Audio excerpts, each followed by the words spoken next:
I wouldn't mention those charges. Are you deaf? I just said there were no charges. And you have no right to insinuate that I was guilty in any way of deviant behaviour. Stephen, please. Oh, shut up. Can't you see what this man is doing? If you are trying to upset me, Detective Superintendent, then you have succeeded. I was completely exonerated in both cases. Mr. Warrington. I've given you details of my exact movements on the morning that Cassie Booth was murdered.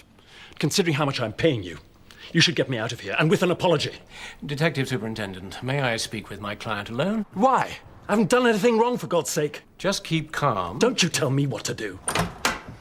I have been trying for months to get cooperation with regard to closing down a brothel opposite my home, but it's still in operation. Yet they send what appear to me to be... Doesn't he love the sound of his own voice? Simple inquiry into whether or not I leased a maroon Mondeo. It's bordering on the ridiculous. Oh, don't you patronize me. I know exactly what I'm doing, but I don't need you to be butting and bleed out your entirely opinions. Because Got I know anything? exactly what is going on. Oh, he's got smooth as silk napier in with him. I need you to check his alibi. Has he got a good one? Yeah, he claims he was taking his daughters to their swimming lesson. And coffee with his wife, then meeting up with Ripley wine merchants of Oxshott. Search has got the details. I'll get onto it. Pete, any news on the blood from the Mondeo? Well, they're checking it out now. Results should be out in a couple of days. Because I have to leave. Every minute I'm here, I'm losing business.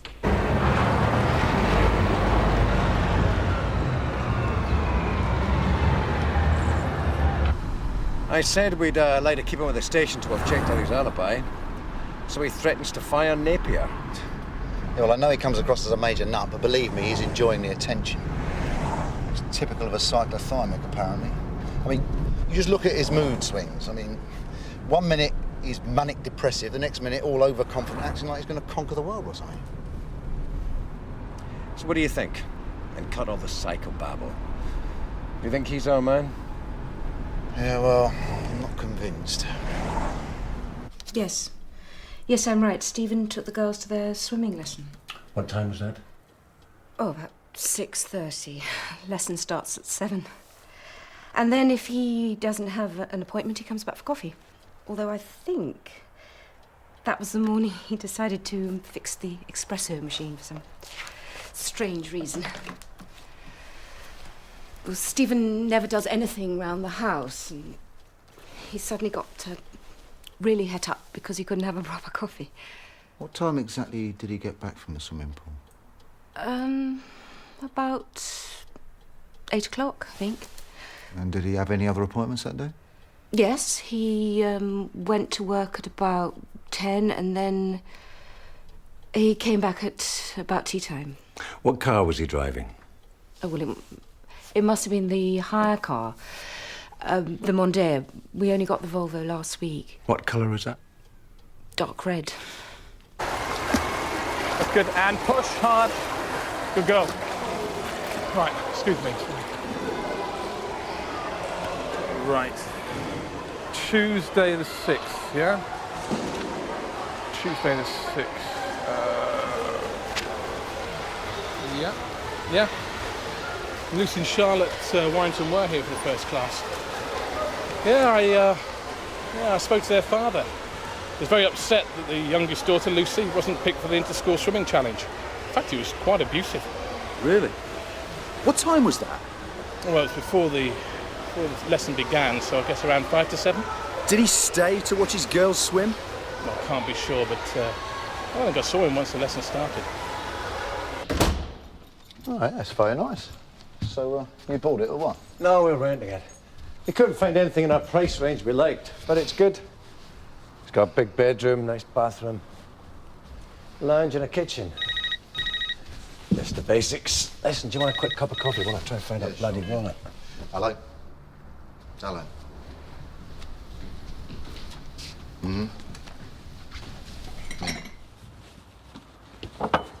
Any security cameras? Okay. All right, thanks. Bye. It's the wine buyer from Oxshott just confirmed Warrington kept his 11 o'clock appointment. And the swimming pool coach said he was at the pool, but he couldn't say how long for. Oh. Yeah, what about security cameras? Yes! Yeah, they've got a roaming CCTV camera overlooking the car park, but they don't keep the tapes for more than a week. Yeah, that means we're going to have to let him go. Yeah, well, I said he was a time waster, didn't I? That's It's Wilding. Wilding's your man. Uncle W, Uncle Wilding. Or Uncle Warrington. Oh, this is very nice. Yeah, I like the stripes. Now you want one wall plain, one wall with stripes. Same colour as the carpet. Stephen! Stephen, come in here. I want to talk to you. What? Just come in and shut the door.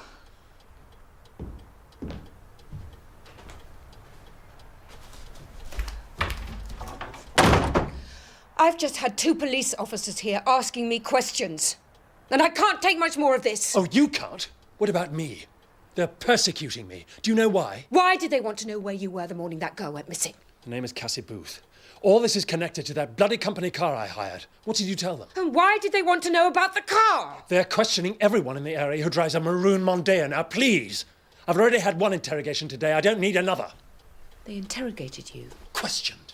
Questioned. Then, as you can see, they released me. May I go now? Is that all right? Oh, you had a call from Adrian Ripley. What? So what happened with Warrington? Well, his alibi seemed to pan out, so we had to let him go. You know, he may be a nutcase, but I don't think he's capable of murder. I've still got a hunch Wilding could be our guy. And the surveillance team seem to think he's behaving pretty strangely.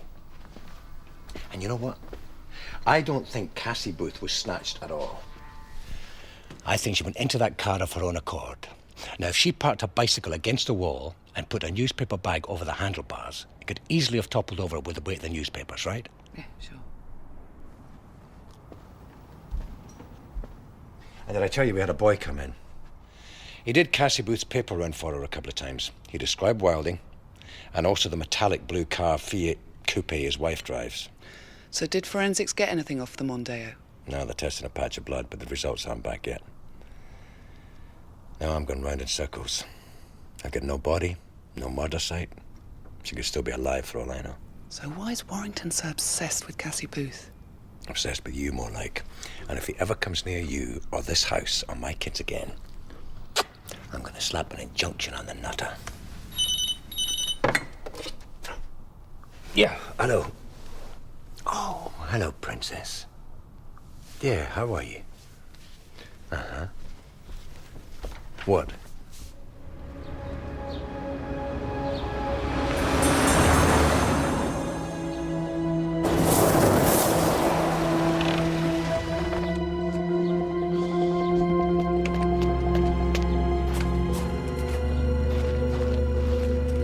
I'll make lunch. Lunch? Lunch? It's 5:30. I'm sorry, dear. I got held up. The only thing holding you up is the booze, you stupid bitch. Get inside. Go on. Get in and sleep it off. Any closer to the road, you'd have taken the wheel off.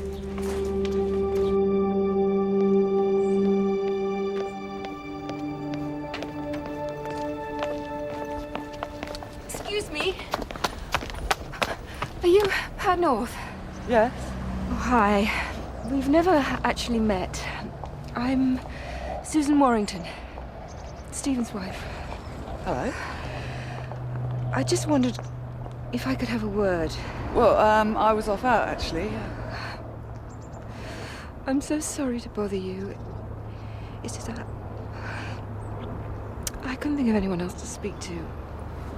Okay. There we are. Thank you.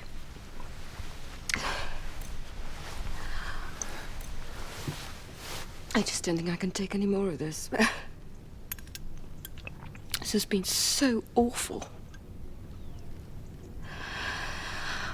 I really need to know. Was there any truth in the accusations against him? I can understand there being a mistake once, but twice. This, Cassie Booth inquiry. He said he was just being questioned because he drove a maroon Mondeo. Well, I think they were eliminating drivers of that make and colour car, but if you know anything at all, Susan... I don't know anything. go on and on about it the morning that girl went missing. On and on about what? About Cassie Booth? Just about how terrible it all was. He's very protective of the girls. I was determined to have it out with him today, but I don't know where he is. He disappears for days. I've tried so hard to make it work. For the girl's sake.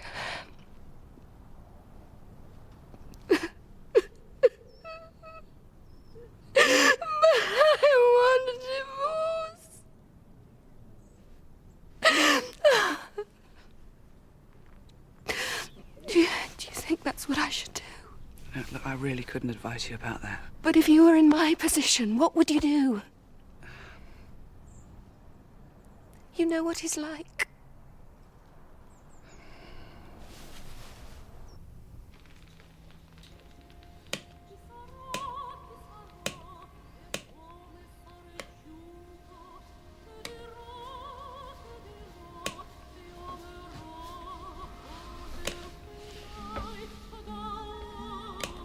I'd have thought you'd had enough at lunch.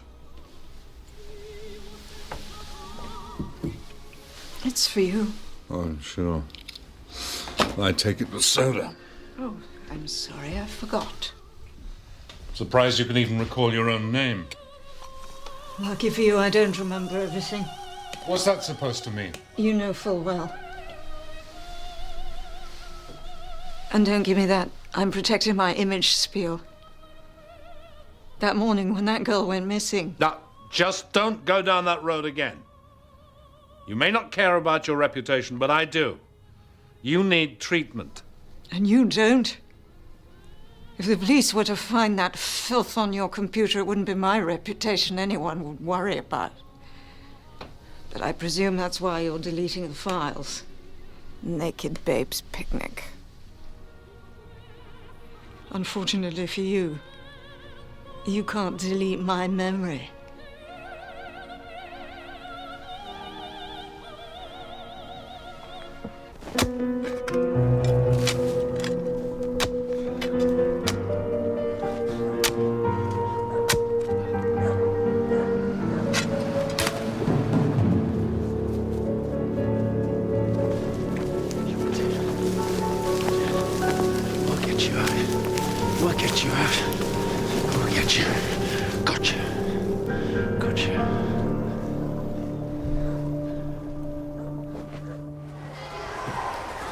We installed the cameras because we had so much theft from the parked vehicles, not to mention the cars themselves getting nicked.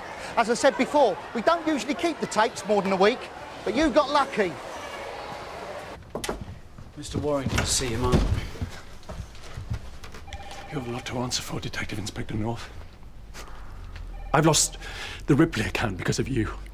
And as if that wasn't bad enough, you have encouraged my wife to start divorce proceedings. Mr. Warrington. Don't Mr. Warrington me, you two-faced bitch! Now, hang on. No. I went out of my way to show you how grateful I was for your help with that Oxshot business.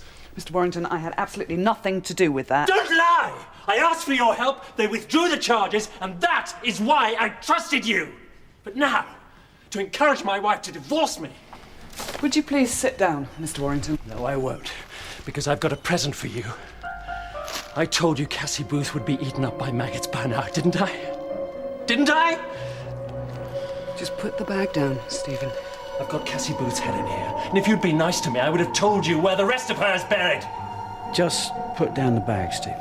No! Yes! Yes! Yes! Yes! Yes! Yes! Yes! Yes! Yes! Get him out of here! Come on! Lie to me! Lie to me! You lie to me! I trusted you! Jessie!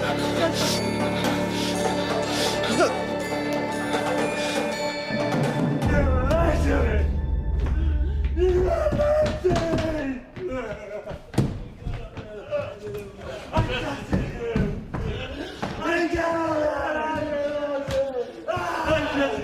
I The CPS needed the video as evidence against a couple of vandals. The solicitor had it. Turned out they were like 11 and 12 years old. It's poor quality, but technical support can clean it up. It's coming up.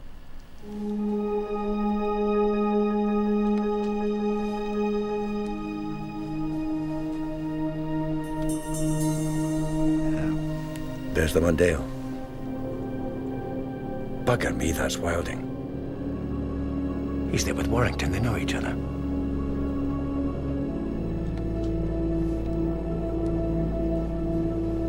Freeze frame. Can we get closer on that? What's in the boot of the car? Technical support can enlarge that. It's her. That has to be Cassie Booth. Pat, I'm so sorry. I only just got the message. I'm fine, honestly. There's really no need for you to come over. I was worried. Where's Warrington? Well, I arrested him for assault. He's down in the cells. I'm gonna need you to drop the assault charge and transfer him back to Southfields. He and Wilding are in it together. They were caught on security camera in the swimming pool car park with what looked like Cassie Booth's body in the boot of the Mondeo. I want to arrest them both on suspicion of murder.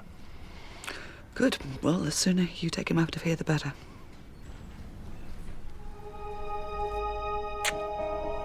See you later.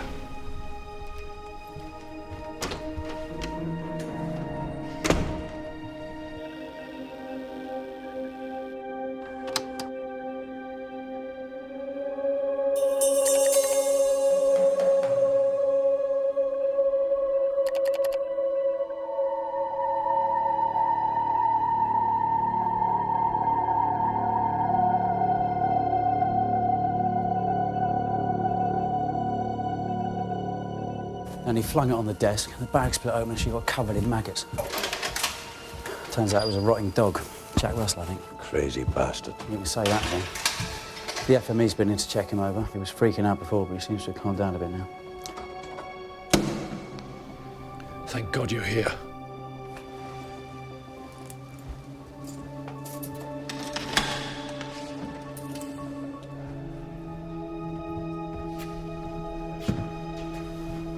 I want someone to tell my wife that I will admit I killed her. I will admit to murdering Cassie Booth if she stops the divorce proceedings. Are you listening to me? But only if Susan agrees. And I will give a statement admitting that I killed Cassie Booth. What are you staring at me for? Are you deaf, stupid, or what? I know where the body is, for God's sakes. I know where it is! Stephen Warrington, I'm arresting you on suspicion of the murder of Cassie Booth. You do not have to speak But with Detective anything you do. Superintendent Walker, I will only show you where the body is if Pat is with me. No, I'm sorry. I don't want to put myself through another second with that man. There's got to be another way. Get him to take you to the body. We've tried already. He won't go unless you're there. Pat, I'd be right behind you. We'd put a wire on you. Well, what about his solicitor? Doesn't want him around. Pat, we have the video. We have the pair of them. But I need that body. All right. All right, if there really is no other way. Thanks.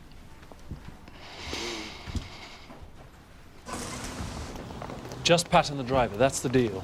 Take it or leave it. Fine. You'll be on your own till you show Pat the body, then she'll radio for backup. Just make sure no one follows. If I catch so much as a glimpse of you, the deal's off. You need me, Detective Superintendent, but I've got nothing to lose.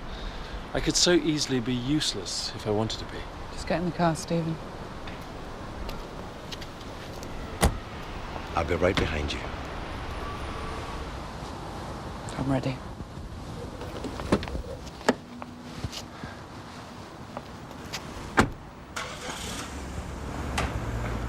She's wired up. And I've got a biker on standby to tail her. It's like the ultimate endgame for him, isn't it? He really believes he's in control. Be interesting to see which one of our suspects breaks first. They'll both incriminate each other. But we're giving Wilding a long time to elaborate on his side of the story. Yeah, cut the crap, Satch. We need that little girl's body. By the way, the blood in the Mondeo's not hers, it's animals. I don't think Warrington's a killer. No? Well, that rotting Jack Russell was his and his neck was broken. Let's go.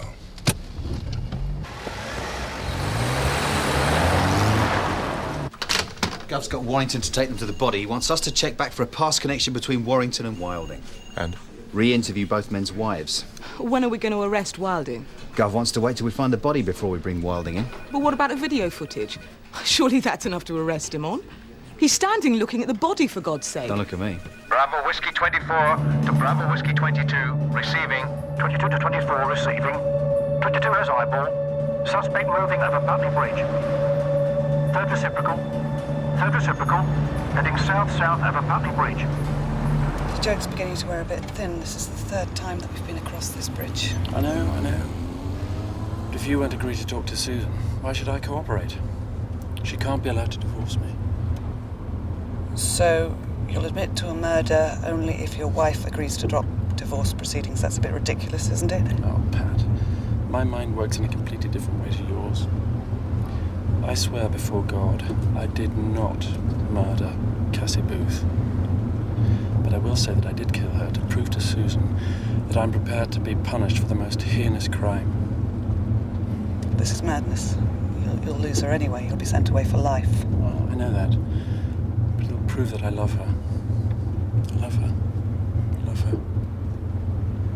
I love her.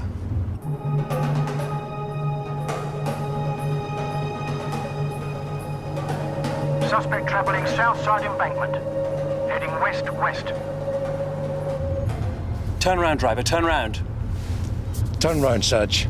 He's top miles to go back over the bloody bridge. Suspect taking a left into boatyard. That's the empty. Stopped manoeuvring. Stopped manoeuvring. An about turn. An about turn. It's reciprocal. It's a reciprocal. Any more of this and I'm going to pull the son of a bitch over. He's just playing games with us. What did I tell you? Thanks. All right, out of boatyard. Let's go.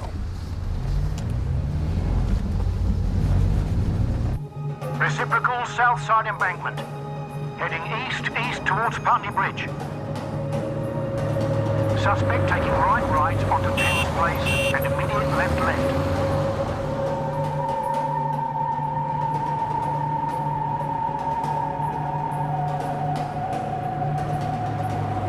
Jumped ATS at crossroads. Jumped ATS at crossroads. Have eyeball. Repeat, have eyeball. Heading south on Putney High Street. So you don't recognise the name Karl Wilding at all? No. Your husband never mentioned him as an old friend, perhaps? No, it doesn't ring any bells at all. And you don't recognise this man? No.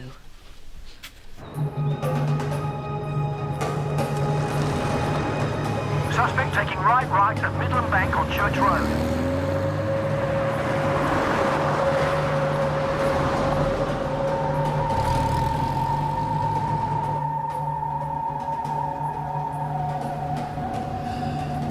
Look, the reason I said it was ridiculous, Stephen, wasn't meant... I mean, I'm not having a go. I'm not insulting your intelligence in any way.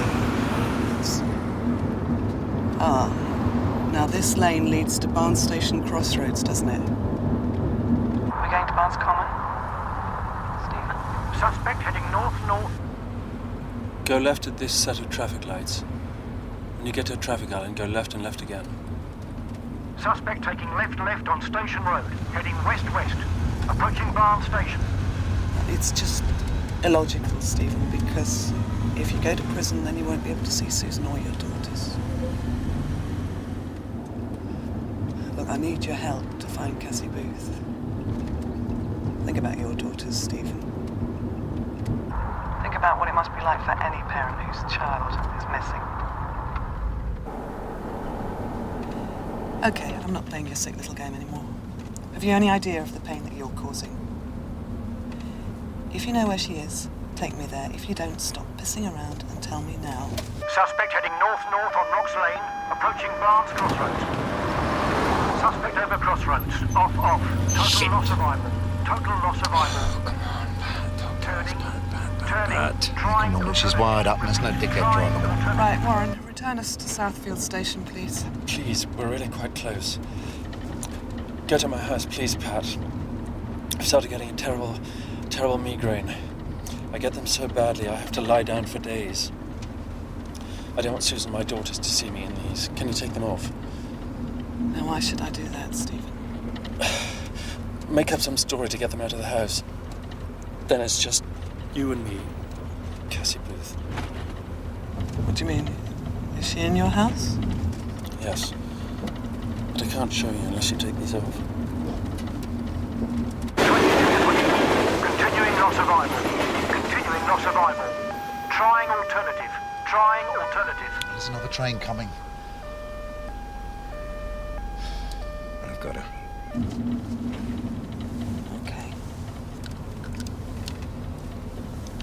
Can you drive to Mr. Warrington's house, please? 18 The Gables, Barnes. Now, I'm doing this because I trust you, Stephen. We trust one another, don't we? Of course.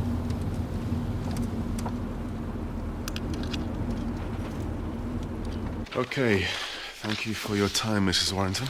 By the way, I haven't told the girls yet, but I think you should know. I intend to divorce Stephen. I want nothing whatsoever to do with him anymore. I don't even know where he is. I'm scared. He's very unstable. There's no need to be scared. You do know that your husband's been arrested. Oh, my God. It's for Cassie Booth, isn't it? You stay in the car.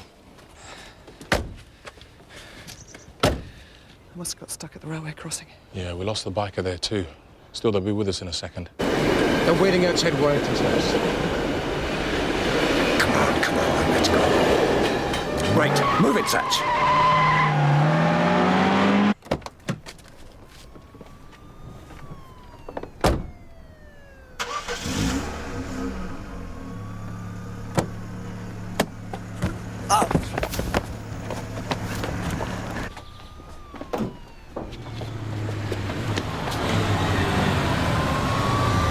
To the right, so we'll get round the back of the house. Where? Stay loose of Warrington. Miles. Round the back of the house. Yeah. Just go back inside.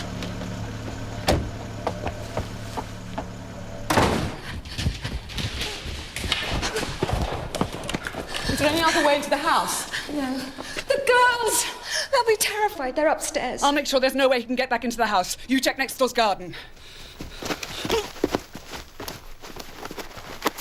Struck a lot Rick and Gwen being here, innit? Yeah, what's lucky about it, we've still lost the bastard. Unless they've got to get into the house. Miles, call for backup.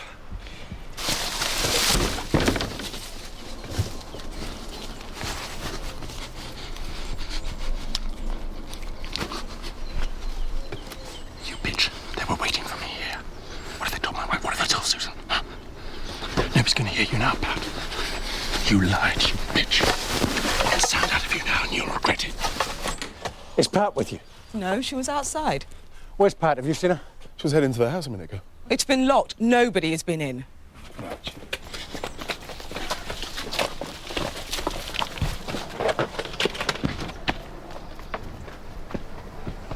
One sound and you'll be as dead as Cassie Booth. I mean it. Where the hell is she? And then...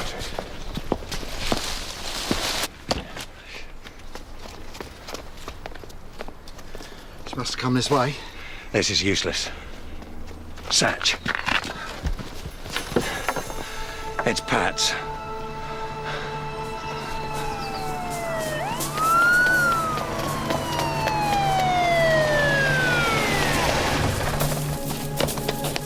Gup, I found this in the middle of the road.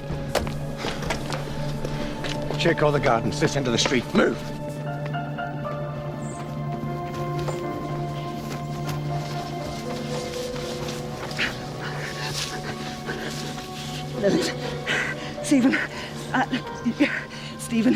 Stephen, listen to me, because you're going to get yourself in much worse trouble. You're going to get yourself in much worse trouble. You listen to me. I really don't believe that you killed Cassie Booth. And if you let me go, then we can talk this through.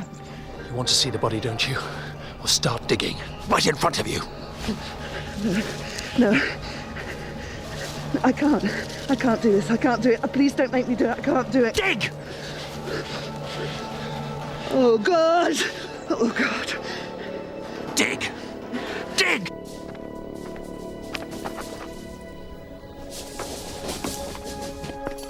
Gup! This way!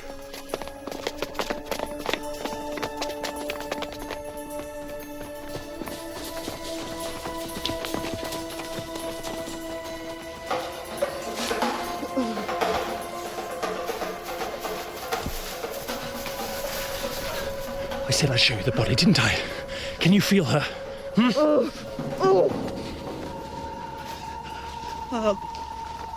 Oh, God! Ah! Ah! Ah! Right, this is getting tiresome. I have a right to know what's going on. Where the hell is my solicitor? Derek, what bloody time? May I please speak with my client in private?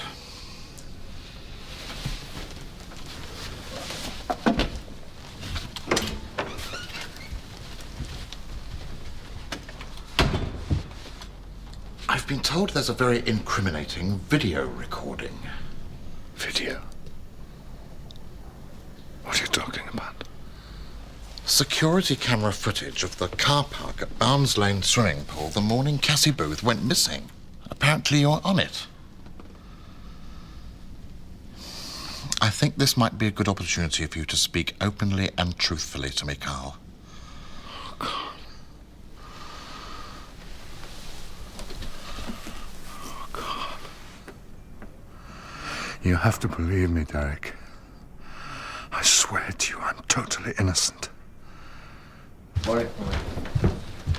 Mandy. How's Pat? Oh, she's fine, thanks. She's got a French thing until I can get back. What you got for me? Susan Warrington's adamant she never heard of Karl Wilding, and Rebecca Wilding's too blotto to be certain of anything. Is Wilding here yet? Yeah. His solicitor, Derek, war's with him now. Excellent. Warrington's brief's here as well. Shall I go for him? No, he's mine. Shall I take Wilding, yeah? No, you're in with me. I sat, you all set? Yeah, I'm waiting for you. You've got Wilding, I'll take Warrington. Okay. I waited at the swimming pool for him to call me on my mobile to say that my car was back. You mean the Mondeo? Yes. Whereabouts were you waiting? Round the corner from the lifts. Tried to read a paper, but I couldn't concentrate. How long did you wait? It seemed like forever, but I guess about 40 minutes. Did you talk to anyone while you were there? Not that I remember. There's hardly anyone around at that time of the morning. So what did you do once you got the call from Wilding? I went out and met him in the car park. He said I had to help him.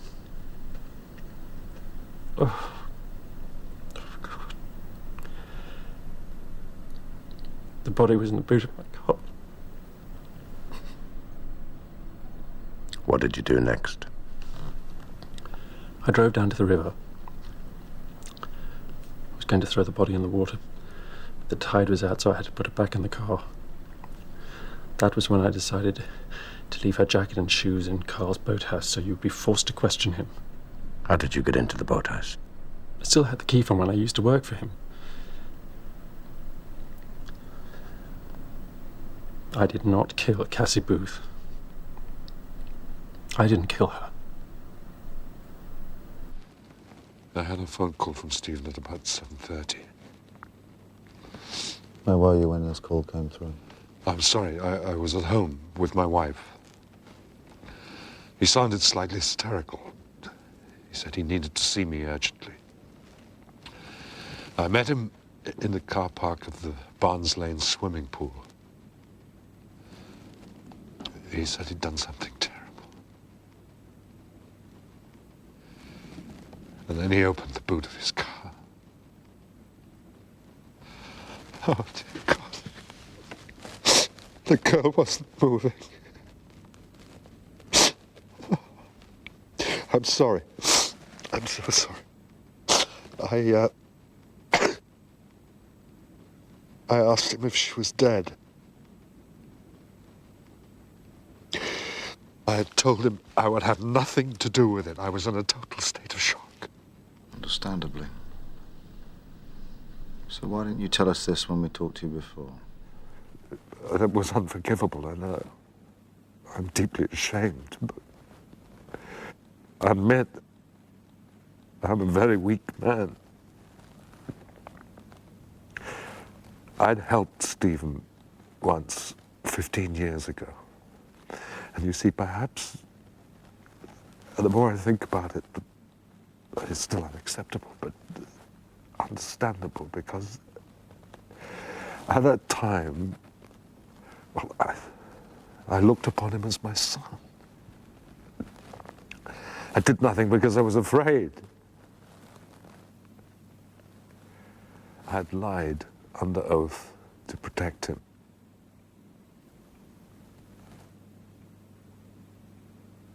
I started working at Wilding's factory in 1984. Wilding made me head sales manager and gave me my own car. He'd buy me nice suits and silk shirts. Became the father I never had, encouraging me to better myself. And then encouraging me to... Encouraging you to do what, Stephen? use my charm on the young girls, persuade them to meet up with Wilding. He always employed a lot of underage girls in his factory. Why? It's obvious, isn't it? I never touched them. You didn't like these girls? No. They all reminded me of my mother. They smelt of body odour, cheap perfume, packing boxes and cigarettes. What did Karl Wilding do with these girls? Karl could do what he wanted. Have sex with them, pay them off. Heather Richards wanted more money. He sent me to warn her off. She got really nasty, and that was why I beat her up. Went to court, but I was found not guilty of assault. She committed suicide when she heard the verdict. I left the company Wilding, a whole sordid business behind me. So, 15 years later, you have a new life. Why did you allow Wilding back in? I bumped into him again at some function my father-in-law was hosting. When was that? A couple of months ago.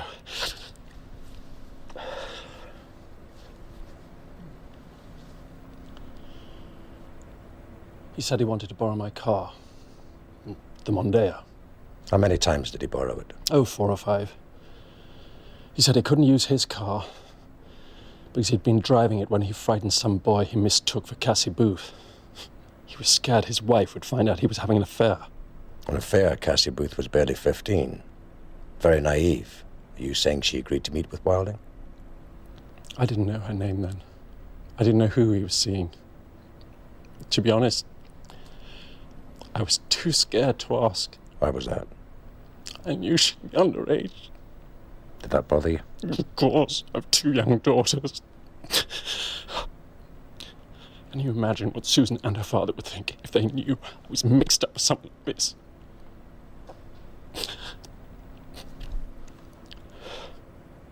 How did you get to the swimming pool? I took my wife's car. I suspected something was... I had this intuitive feeling that something was wrong. Wrong? Being shown the lifeless body of a child in the boot of a car? Stephen said it was an accident, that she'd suffocated while he tried to stop her screaming. I never touched her. I swear before God that I'm innocent. Stephen Warrington is insane. You can see it. He's also a terrible liar. He's very dangerous. I'm deeply sorry for not having reported this, but... Oh, God forgive me for being so weak.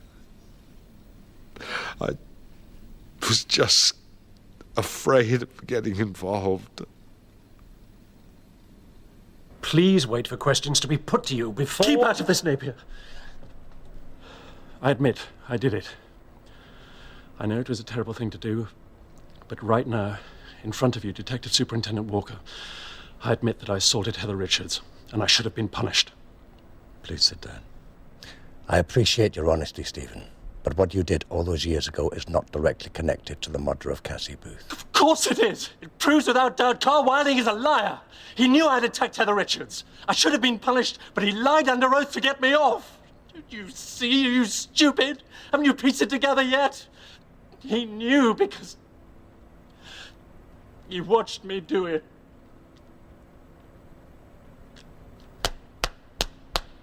Good. Gwen, look, sort it out with Mrs. Greenway, yeah, and get back here as soon as you can. Thanks. Just a Wilding crying all over the place. Yeah, my heart bleeds. Listen, that was Gwen. She's been interviewing Wilding's wife, who now admits she had a blackout on the morning Cassie Booth was abducted. Well, you said she was pissed as a newt when you saw her. Yeah, but that means, you prat, that he's lost his alibi. And what's more, Warrington used to work for Wilding. What? But under a different name, Stephen McLaren. Well, why'd he change it? An incident at work. Now, I'm convinced they're both in this together, so I want to put that bastard Wilding in an ID parade. Well, hang on a minute. I thought you said our eyewitness was blind. No, tunnel vision, Satch. I mean, tunnel vision's not exactly blind. It means she's got no peripheral vision. Now, look, according to Gwen, she can see clear as day in a little corridor, kind of like directly ahead. Let's just hope she can ID Wilding in a little corridor. Listen, I'm going for a fag. Get those ineptimeters in the incident room, 5 minutes. All right, Captain. I'm telling you, Warrington didn't do it. He's telling the truth. If you dig under all that stuff that he just spilled out, he admits to... Yeah, burying that little girl's body. Driving around all day with her in the boot of his bloody car. Don't give me that bullshit about Warrington not being guilty. Both of those bastards are in this together. They're both lying through their teeth, and they're trying to hang it on each other. Yeah. OK, I spoke to Mrs. Greenway. She's willing to come back in. Good. Wilding's agreed to do it, so set it up. Rick. I'll go on to Brookton ID Suite, see if we can get a prior to start this afternoon. OK. Anything else? Gov, are you prepared to risk her not picking him out? Have you got any better ideas, Barrow? Because we sure as hell can't charge Wilding with what we got at the moment. We now know Warrington changed his name. Been good if one, just one of you, had dug around and found that out. I think it's called police work.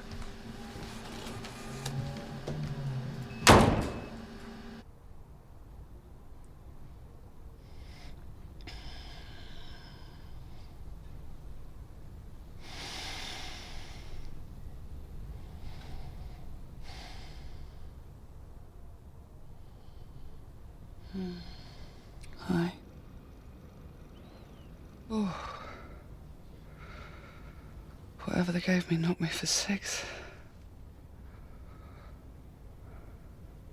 Mike? Sweetheart, I'm so sorry I put you through that. If I'd had any idea.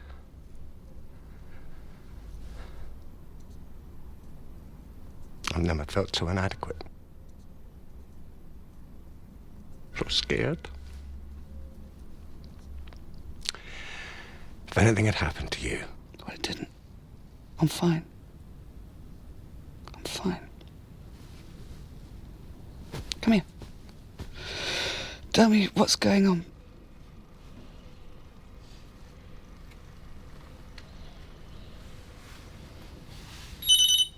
It's okay. I'll answer it. Oh. Hello? Hello? It's your wife. I presume it was. She hung up. What? Oh, she always does that if I answer. How long has this been going on? Since we moved in, but it's fine. It doesn't bother me.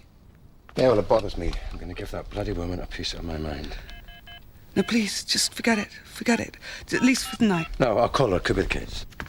I said I shoot the body, didn't I? Can you feel her? Can you feel her? Lynn, what do you expect me to do in the middle of the night? Yeah? Why don't you just turn the water off at the mains and call a plumber? And Lynn, if you can't be adult enough to talk to Pat when she answers the telephone, call me on my bloody mobile.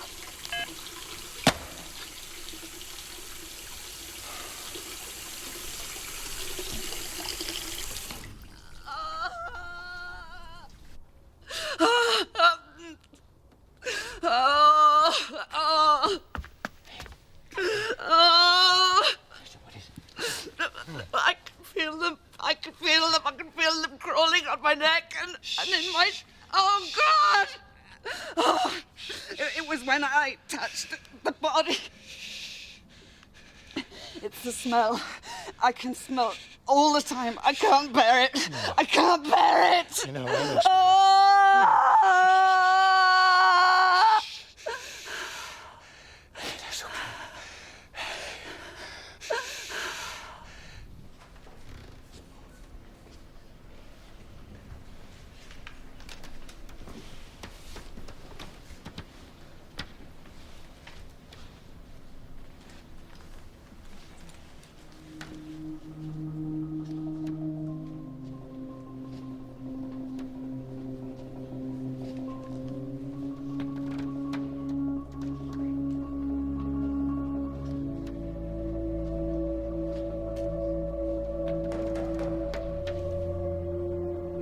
It's number 5.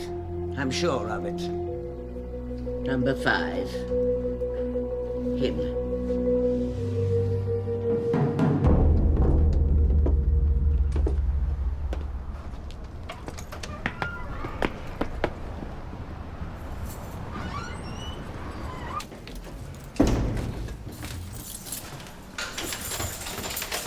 Would it be possible to find out if my wife's in court? Only I ask her not to be. There's no need to get rough with me. I'm simply asking you a question. Don't push me.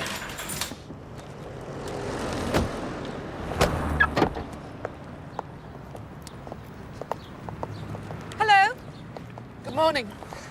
This is my father, George Ashby. Daddy, this is Detective Inspector Pat North. Excuse me, good morning. Hi, very loud.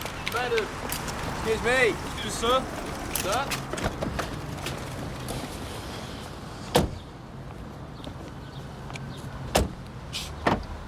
At least she's sober by the looks of her. A Rolls Royce and a chauffeur. I doubt if Wilding will be using it, not for a long time. Oh, don't count your chickens. It's Pat here. Yeah, that's a car. How is she? She's fine. Why'd you ask? Fine. You know what that means. Fucked up, insecure, neurotic and emotional. No, she's just infuriated by being compromised by difficult circumstances. That's all she's pissed off about, OK? You think she'll be called today? Nah, fat chance. Be a long trial. Dear God, I hope they don't call her. You see my eyewitness? Christ almighty, listen, Satch, get someone to coax that white stick away from her without her toppling over as she climbs into the witness box.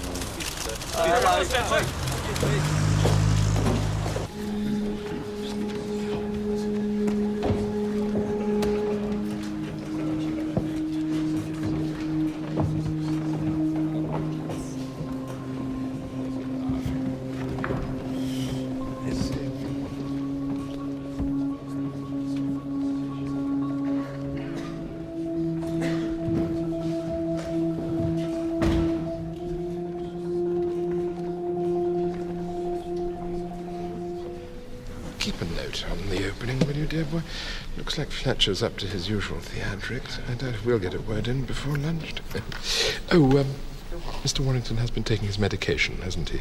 We've made sure of that. Absolutely, Rupert, but I think he's worried about his wife being in the public gallery. Oh? Dark blue suit, front row. Oh.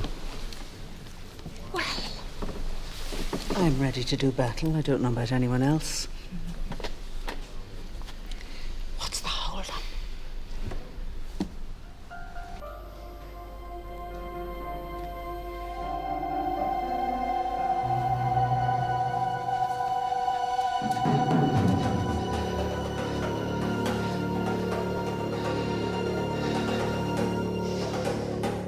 Please your lordship, members of the jury, I appear together with my learned friend Mr. Biggerdike for the Crown, my learned friends Miss O'Sullivan and Miss Hillard for the defendant Karl Wilding, and my learned friends Mr. Halliday and Mr. Camplin for the defendant Stephen Warrington. This case is about the abduction and murder of Cassie Booth, aged just 15 at the time of her death. And that fact alone may generate in you understandable feelings of horror as the details of the case emerge through the evidence. But you must do your best to put emotions aside so that you can look at the evidence called before you coolly and calmly. Now, you will hear that Cassie was an ordinary schoolgirl living with her mother in South Fields. She had an early morning paper round, which she'd been doing 5 days a week for 11 months, delivering newspapers in the South Fields area. Now, by all accounts, she would follow the same route from the newsagents in High Street at around 7 a.m., delivering her last newspaper to Warren Road about an hour later, before cycling back to her home in South Fields. Now, on the morning of Tuesday, April the 6th, 1999, she collected her newspapers, as usual, and set off on her round wearing a yellow bomber jacket, jeans, white ankle socks, and trainers. At around 7:15 a.m., Cassie delivered a newspaper to Mrs. Greenway. Mrs. Greenway remembers noticing a maroon Ford Mondeo driving slowly and stopping as Cassie delivered her newspaper. Now, she had seen this same car on other mornings over the previous days, and so took notice of the driver before turning and going back inside her house. In due course, Mrs. Greenway was to pick out the defendant Karl Wilding at an identity parade as the driver of that maroon Mondeo on that morning. Him. Cassie was not seen alive again. Her bike was found abandoned just outside Mrs. Greenway's house. In due course, the second defendant, Stephen Warrington, got in touch with a police officer in circumstances you will later hear about. He was eventually to lead police officers on Monday, April the 19th, to where Cassie was buried in a shallow grave at the bottom of a garden in a house close to Stephen Warrington's own home.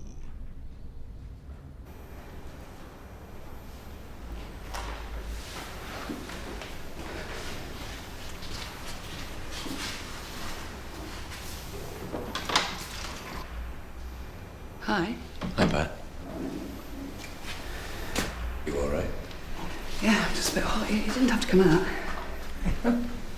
Fletcher's still going strong on his opening, showing no signs of stopping. Don't they want me yet? I've been here from the start. I could have stayed home for lunch. They'll call you as soon as you're required, Mrs. Greenway. I'm sure you'll be called first. You sure you're all right? Yeah, fine. You really don't have to monitor my every move, Mike. You're going to make me feel nervous. Why, you have nothing to worry about. No, well, it's not you who's been compromised, is it? What? Look, I'm fine. Forget it. I'm fine. In interview with the police, Karl Wilding claimed that he was preparing to fly to Paris on a business trip that morning when he received a call from Warrington. A call asking him to meet him at the swimming pool car park on Barnes Lane. There, he claims, he found Warrington in a highly distressed state, telling him some story about a girl in the boot of his car. Upon seeing the dead body, he decided he wanted nothing to do with it and calmly flew off to Paris. In effect, as he put it, leaving Warrington to sort out his own mess. On his own account, he seems to have spared little thought, you may think, to the lifeless body in the boot of the car. And the Crown say that account is quite simply absurd. It is wholly unbelievable. The account Warrington gave when interviewed is a little more complex, but, say the Crown, is equally untruthful. Thanks. Martin.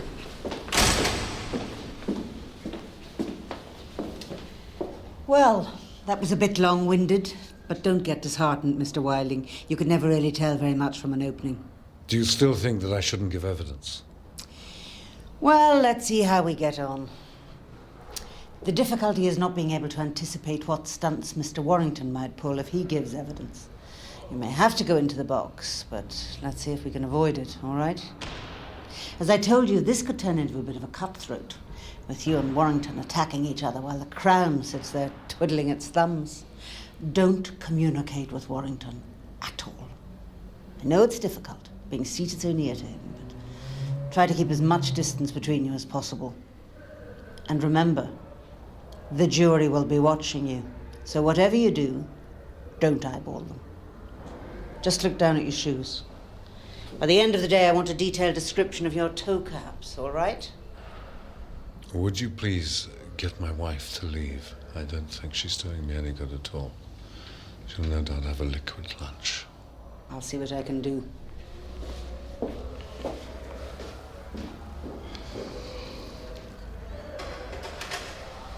I'm innocent, Derek, and I swear before God, I never touched that girl.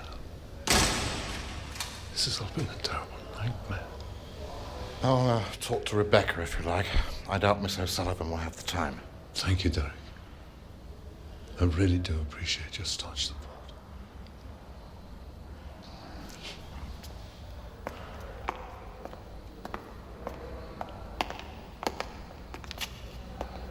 My boy's a little aggrieved at his former friend dropping him in this mess, especially since he was kind enough to lend him his car. Your boy should learn to keep his trap, and for that matter, his flies, shut. Excuse me intruding on your private grief, but I feel the very least I can do is buy you each a coffee, bearing in mind all the hard work you'll be doing for me, slicing each other up into small pieces. Mind you, it couldn't happen to a nicer pair. Black with sugar, ×2. Double decaf for me, please. No sugar. But we'll still swing together. Overgrown schoolboy. Clearly never left Eton. I know what I saw. Don't you try to tell me I was wrong with all your fancy words. You wasn't even there. I know what I saw, and I picked him out. Number 5. And that's what it was. Number 5. Mrs. Greenway, I believe you suffer from a medical condition. My arthritis. No. You have a problem with your eyesight, don't you? Yes, it depends what I'm looking at. I only have a certain amount of vision. A certain amount of vision?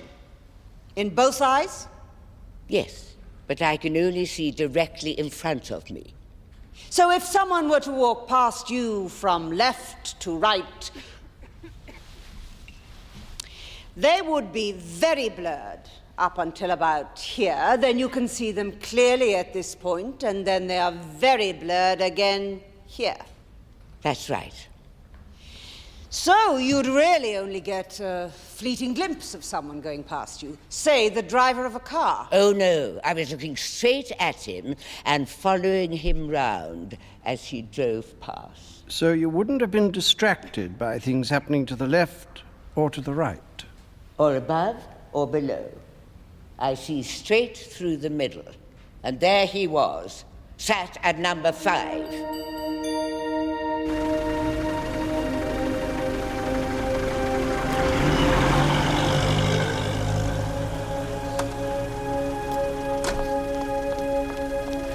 Anyway, can I have a few moments? UK News. Won't take a second. I just want to ask you... You were at the court. That's right. So tell me, what did you feel when you picked out Karl Wilding? I went straight for number 5. That's my number, you see. I'm a 5-5 girl, born on the 5th of May. I always go for number 5. It's my lucky number. I got it right, too. That police officer told me I got it right after I picked him out. That's what I told them at court. Bet you play 5 at bingo, do you? I don't play bingo, but I always have it on my lottery ticket. Now, we know from the pathologist, Dr. Foster, that Cassie Booth had not been sexually assaulted. Death was by asphyxiation, caused by a pad of material or possibly a hand being held over the victim's nose and mouth. But Dr. Foster tells us that she did bleed extensively from a blow to the nose, and that it is likely that her assailant's clothing would be contaminated by her blood. Detective Superintendent Walker, were you ever able to identify what clothes were being worn by either defendant on that morning? No, as you may recall, Mr. Fletcher, clothing matching what appears on the video was seized, but suffice it to say, no bloodstaining was found in either case.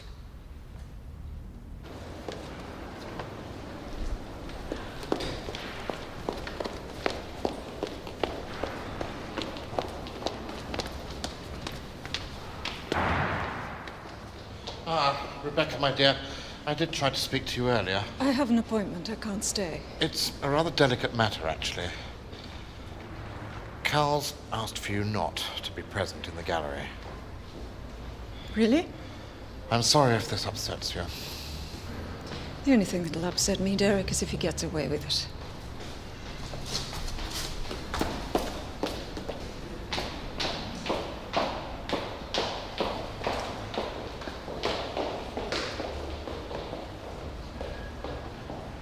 You're not yourself, I think, attached to the murder squad, are you? No, I work for the Vice Squad at Embankment Station. Your connection with this case arose out of matters which at first appeared entirely unconnected to the murder inquiry, did it not? That's correct. You have had, I believe, a number of dealings with Stephen Warrington in connection with other matters earlier this year up until the time of his arrest, no? Yes, I have. I think you became somewhat of a confidant of his. I don't intend to embarrass you at all. Perhaps an unwilling confidant. Would it be fair to say that Stephen Warrington seems to have chosen you as an audience whilst he unburdened his soul? I'm not clear what you mean by that. Well, he involved you on a personal level in what he saw as his problems. Would that be fair? Yes, it would, yes. He sought you out, both at your place of work and in your home on more than one occasion? Yes, he did, yes. And he seems to have followed you when you were clearly not on duty, indeed once when you were with your own children at a restaurant. Is that right? Well, with my partner's children, yes. I'm sorry, your partner's children. What's she going down this road for? I don't know. Shh. Let's go to the beginning. Your very first involvement with him was after he had reported to his local police station that he suspected a house across the road from his home of being used as a brothel. Is that right? Yes, it is. And was it being used as a brothel? No, we questioned the occupants and were satisfied that it was not, no. Surely she can't bring up the indecent exposure charges. Yeah, if she's clever, she will. She can get away with it because she's defending Wilding, not officially prosecuting Warrington. Did Stephen Warrington enlist your support in another matter? This time when he was accused of exposing himself to children in the Oxshott area, flashing in common parlance. Well, he had no need of my support. The charges were dropped. Yes, but Stephen Warrington believed you were responsible for the case collapsing and told you so, did he not? Yes, but as I repeatedly told him, it had absolutely nothing to do with me, nothing whatsoever. Then, later on, he had the misfortune to be arrested again for exposing himself to a different group of children in a park near the Embankment Station in central London. And that, too, turned out to be an unfortunate misunderstanding. Detective Inspector North? I'm sorry, yes, I understand that, again, the charges were dropped, but again, I was not the officer involved in that inquiry. Not involved. And at the restaurant with your partner's children, I suppose there was no question of him exposing himself on that occasion. Really, that's a wholly improper question to put, and my friend knows it. She's got the judge eating out of the palm of her hand. Look at him. Winfield isn't taken in by her. Did it appear to you, from what you had observed, that Stephen Warrington had an unhealthy interest in children, and in particular in young girls? My lord, that is scarcely more proper than the last question. Miss O'Sullivan, shall we get on? Within the rules, if you will. Certainly, my lord. I apologize. I'll put it another way, and perhaps less contentiously. Did you feel at all uncomfortable with Stephen Warrington being around your partner's children in the restaurant? Well, this meeting was clearly not made by prior arrangement. It was achieved by him following you, stalking you. My lord, I was about to move on, my lord. Yes, I think you've made your point. Look, I don't have the answer right now. I will check it out later. Yeah. You better get back in. Pat's having a hard time. Winfield just stopped and asked her if she wanted a break. Pat, she's fine, thank you very much. And he probably just asked because he needed one himself. Yeah. Well, I think I'm going to make a move here. Yeah.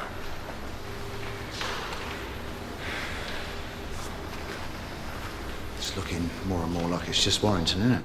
I don't believe you. What the hell did they do with whatever you had for brains on that training course? Can't you see what that bitch of a barrister is doing? She represents Wilding. Yeah, I know. That's what I meant. She's setting Warrington up. It's obvious. 2 cases of exposing himself to children. He's exactly going to... Yeah, in a straight trial, they would never be allowed to bring up past cases before the court like this. She is making Warrington look like the bad guy and Wilding pure as the driven bloody snow. You never told me Warrington met your kids. You also never told me how long Pat had been dealing with him. Sending cases of wine. You're a bit slow off the mark, don't you think? Yeah. And you're getting right into my face, Satch. Yeah. Well, I suggest you try and save Pat's. Your lady's in trouble and you can't even bloody see it. Miss O'Sullivan, I have granted you considerable leeway to date, but you mustn't think that I shall continue to do so.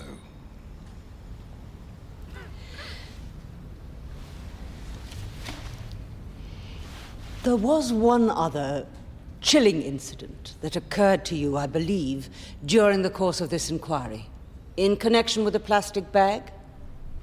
Yes. Would you tell the jury about this incident? Yes. Mr. Warrington arrived at the station. He insisted that he speak to me. He had a plastic carrier bag with him.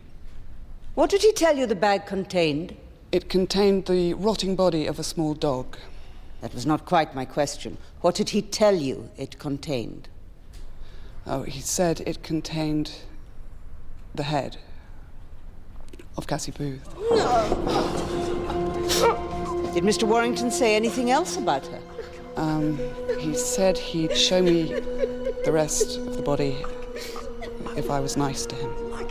Oh, yes, and he went on to say that he would admit to killing her if I agreed to persuade his wife not to start divorce proceedings.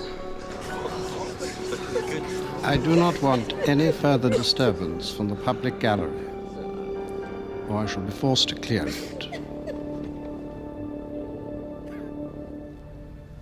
He said the bag contained Cassie Booth's head, and he would show you where the rest of her body was if you were nice to him.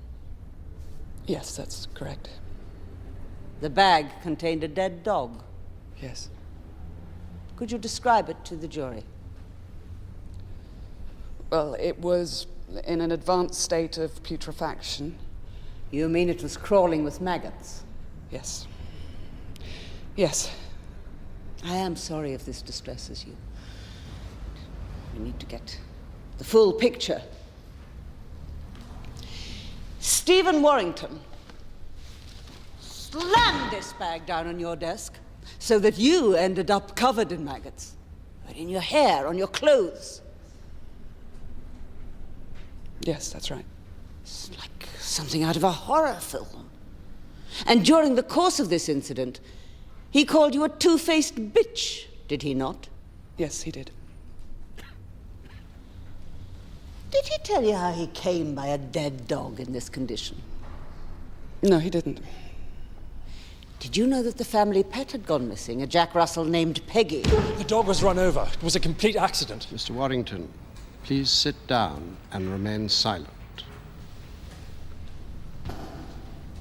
Miss O'Sullivan, can we please return to the central issues in this case?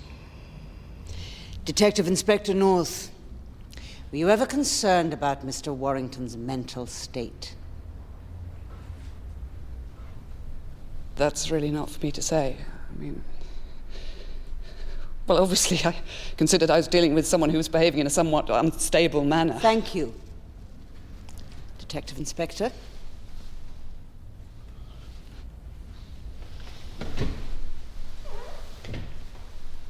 Detective Inspector North, could you tell us about your first meeting with Stephen Warrington? Mrs. Greenway, you remember me? Yes, yes, I do. We were wondering if it would be possible to take a photograph of you. Can we come in? Oh, yes.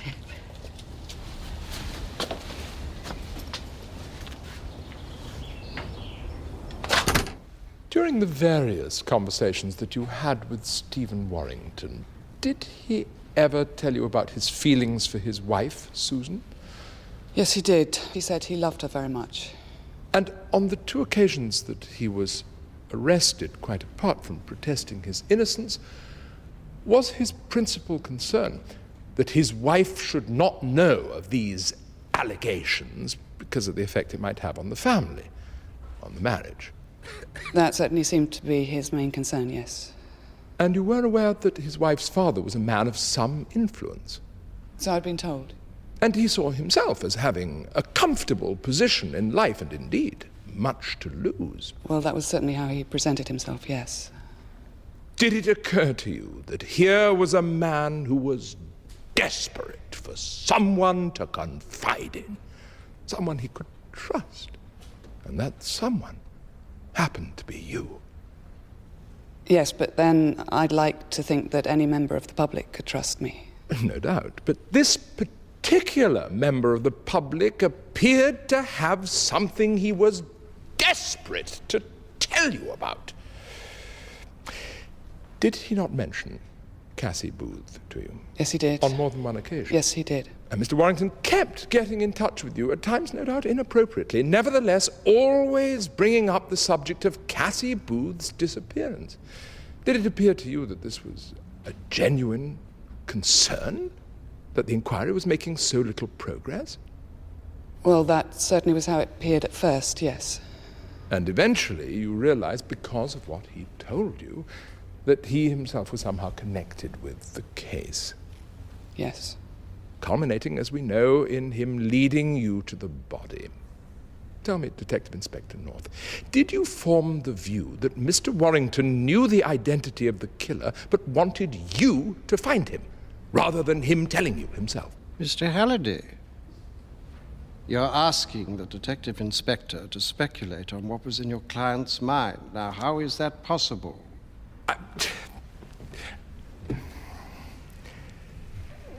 Mr. Warrington displayed frustration, not to say downright anger, at the slow progress the inquiry was making. Yes, so it seemed. Detective Inspector North, were you asked to listen to tapes of the 2 anonymous telephone calls made to Southfields police station? Yes, I was, but the tapes were distorted. You couldn't make out the voices. My lord, I am now in a position formally to admit that both anonymous phone calls to Southfields police station were made by the defendant, Stephen Warrington. Detective Inspector, did Mr. Warrington ever mention Karl Wilding to you? No, he didn't. He did not tell you of the meeting that took place at Barnes Lane swimming pool car park? No, he didn't. Do you know of any hold that Karl Wilding had over him? My lord, that cannot be a proper question for this witness. Mr. Halliday, I cannot see how this witness can help you. My lord, that's all I ask. 10:30 in the morning, please, members of the jury.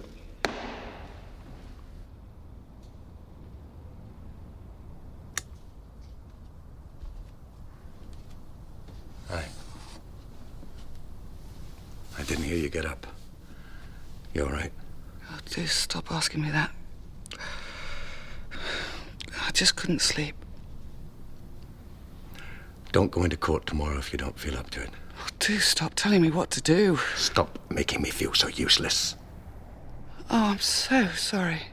I'm so sorry to make you feel useless in any way. I didn't mean it to come out like that bad. Can I make you some hot chocolate? Can I get you anything? No. Nothing. I don't want anything. I just want to be on my own. I would like you to come back to bed. I want to stay here. You did nothing wrong, Pat. You held up like a Trojan in that box. We've both done wrong. You should have arrested Wilding much sooner. It wasn't just Wilding, it was Warrington too. They both killed her. Yeah. I want to be on my own. Go to bed. Good night.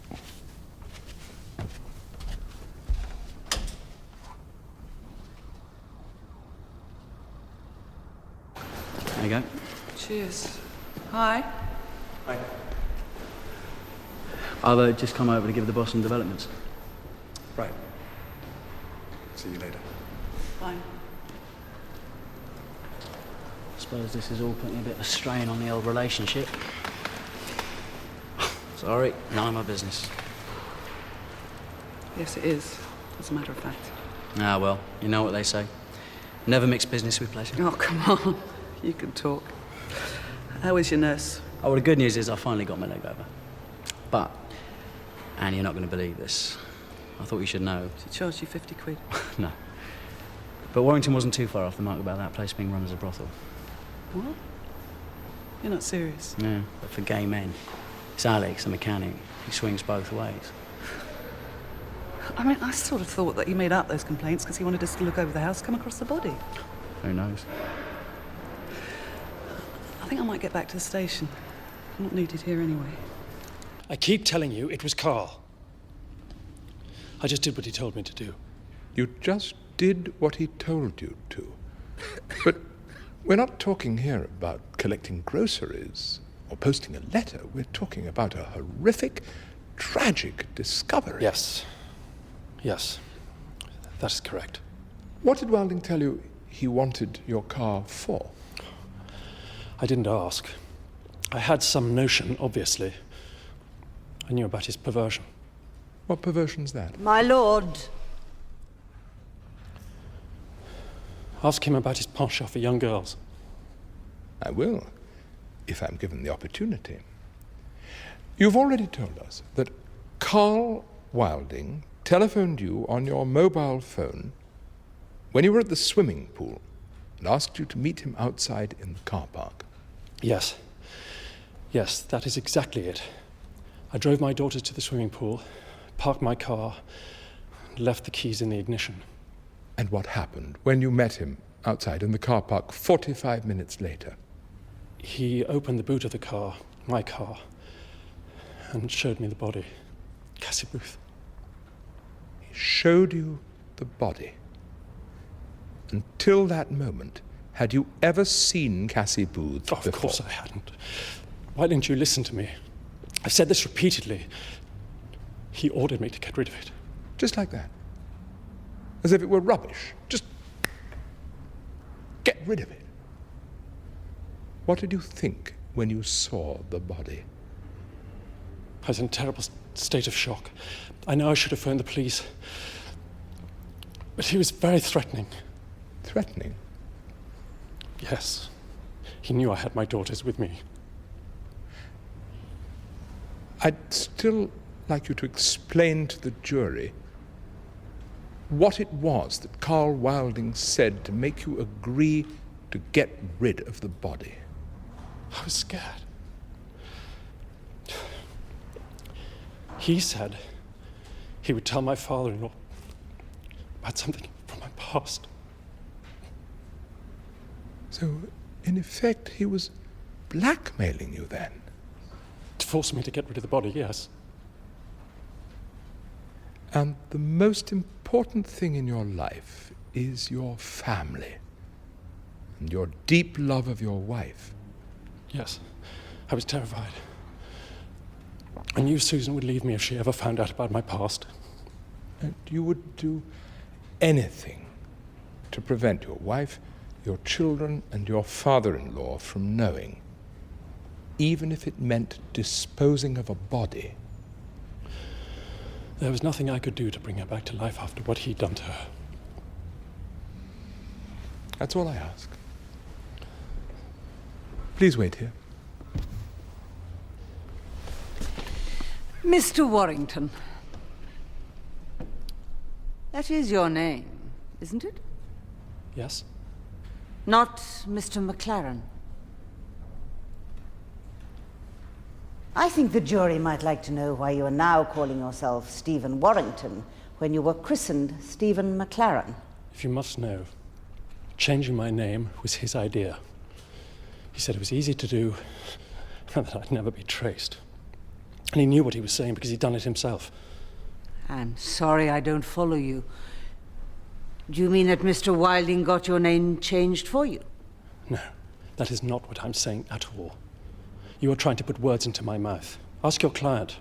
He wasn't always Karl Wilding, you know. He told me he lived in South Africa for a while, way before we met, under the name of Westerhuis, I think. Didn't you know? I don't think the police know what they're doing half the time. How many times did I direct them to the boathouse? Get them to where I'd bury the body? How many times? Nothing yet from our contacts in sunny Springbok land.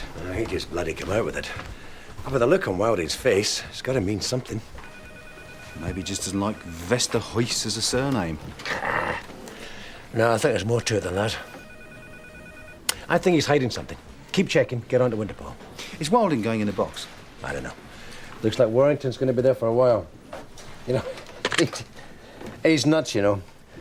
Sometimes he acts like he's enjoying himself. Well, since his wife's not been in court. She shows up and he shrivels up like a school kid. What you got, Satch? There's a guy here from the South African Wildlife Trust accused of having sex with a mongoose. Don't knock it till you tried it. Ross, come up with anything? Not yet. How's Pat? Heard she had quite a grilling. Yeah, she's fine, thanks. Handle it well, but she's still pretty jumpy. Get this. There's a fax come through. There's an extradition order for a Karl Westerhuis, issued in Cape Town for attempted kidnapping. Yes! Check up on his print straight away. We don't want any cock-ups on this one. Members of the jury, when the usher has been sworn, will you retire and try to reach unanimous verdicts? Silence, please. I swear by Almighty God that I will keep this jury in some private and convenient place. I shall not suffer anybody to speak to them, neither shall I speak to them myself touching the trial had here this day, unless it be to ask them whether they are agreed upon their verdict. Pat! Bloody Karl Wilding, a.k.a. Karl Westerhuis. There's a warrant out for his arrest. Guess what for? Attempted kidnapping and absconding, 1981. He tried to force a 14-year-old, listen to this, a 14-year-old newspaper delivery girl into his car. What? Yeah. Can you believe it? Apprehended at the scene. Reckon he slipped out the country using a false name a few weeks later. We're just dotting the I's. First thing tomorrow, I'm going to show what we've got to prosecution counsel. If that is not a similar fact, I don't know what is. Bullseye, we got him. How are you? Why weren't you at court today?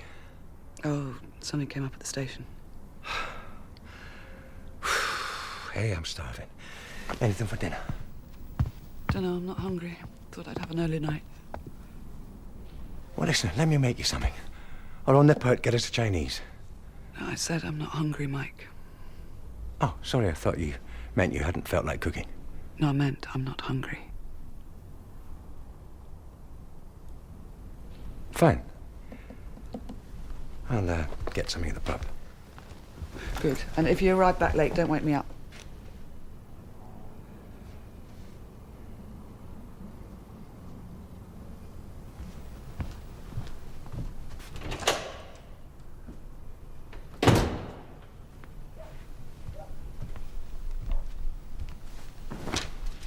How long is this going to go on for?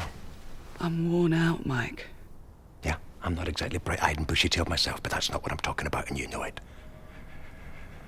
Come on, something's come between us. You think I don't notice it? Come on. I don't know whether to throw my arms around you or pick a fight with you. Well, why don't you just put yourself in my shoes? Just for 1 minute. I was in that box for hours. I've been having to go through every single detail of what that sick bastard put me through. You saying you're not used to it? How come this one is getting to you, huh?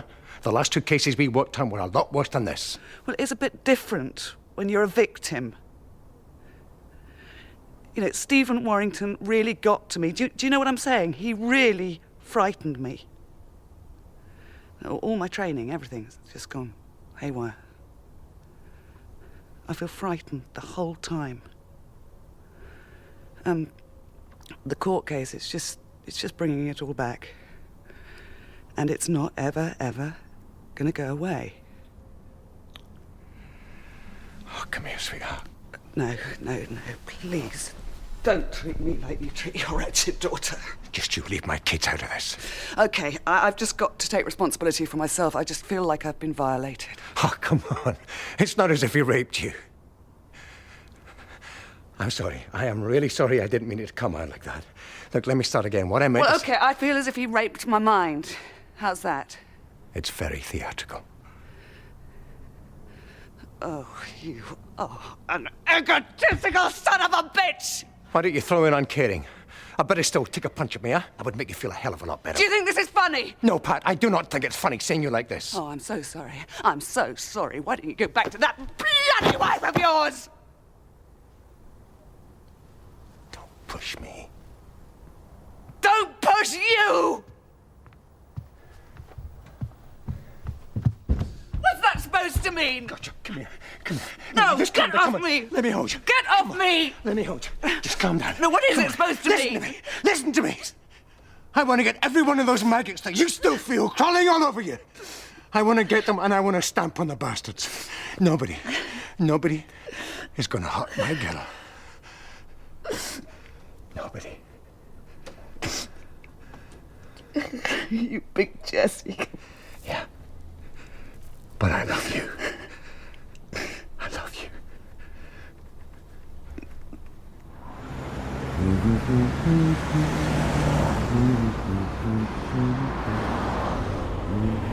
You sound like a happy man. I am, Satch, and this fact makes me even happier. We've got the son of a bitch now. Did you send a copy to the prosecution counsel? Yeah, I sent it over this morning. I should have it by now.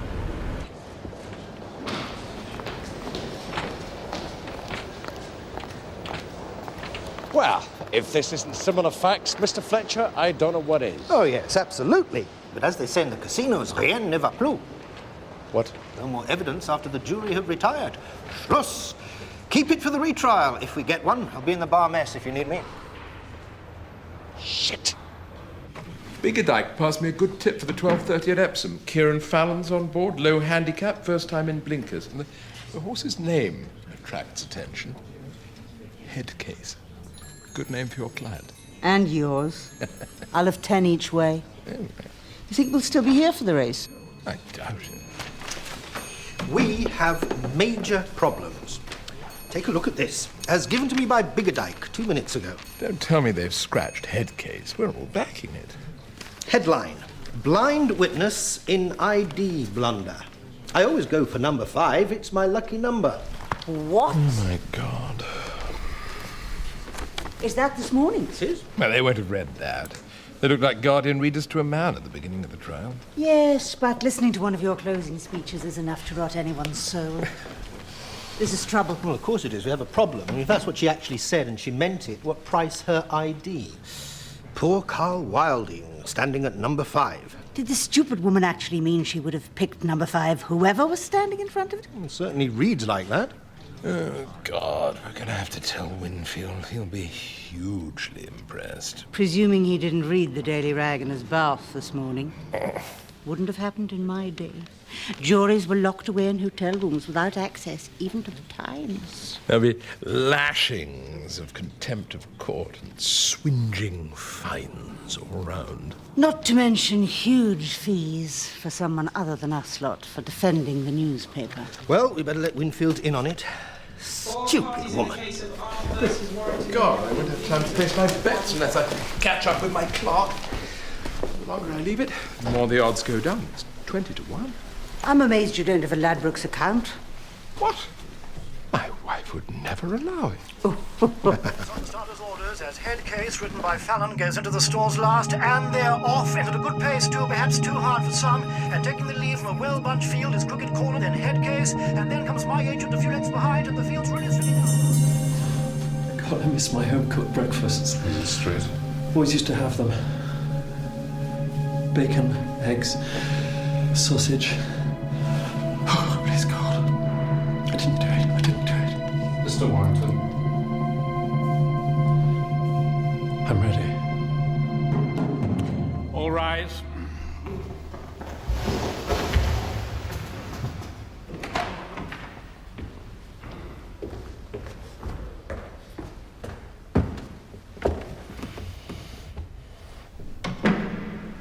You free for dinner tonight? Might be.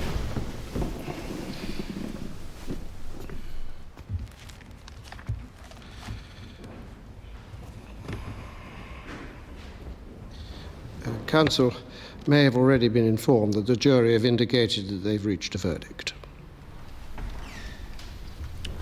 Here they come.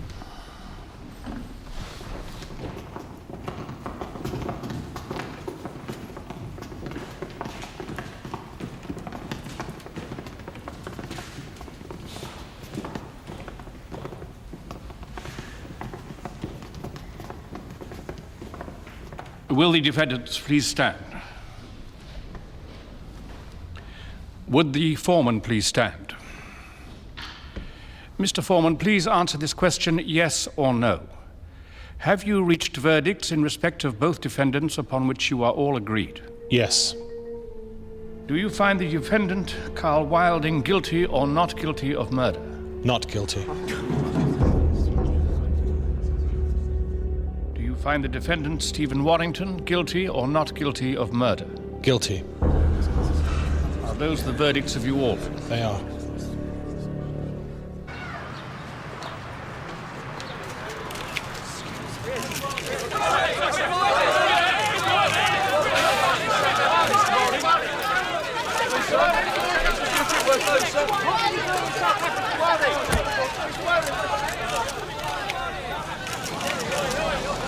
There he goes. Yeah, they got the wrong one. Hey, it's all over, sweetheart. It's all over. We can have off. Look at all this. Little clever clogs. Careful now. They get trampled to death by the paps. So, another drive to the Hibernian School of Law. No, I'm short-sighted. I do. Oh, by the way, that was a good tip from Big Dyke. Came in 22 wild. Bugger it! Lost all round. Oh, well. Tomorrow's another day. Thank God. Fancy a bit of Mine's a large Irish.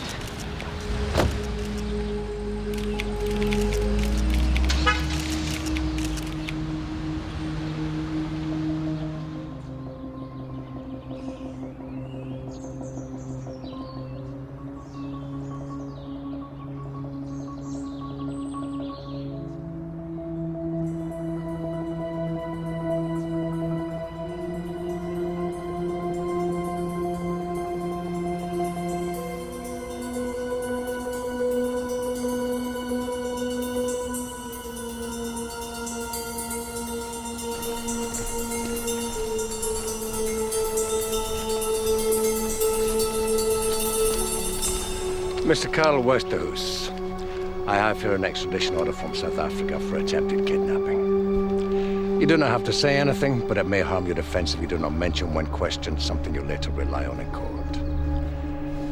Anything you do say may be given in evidence. Take him.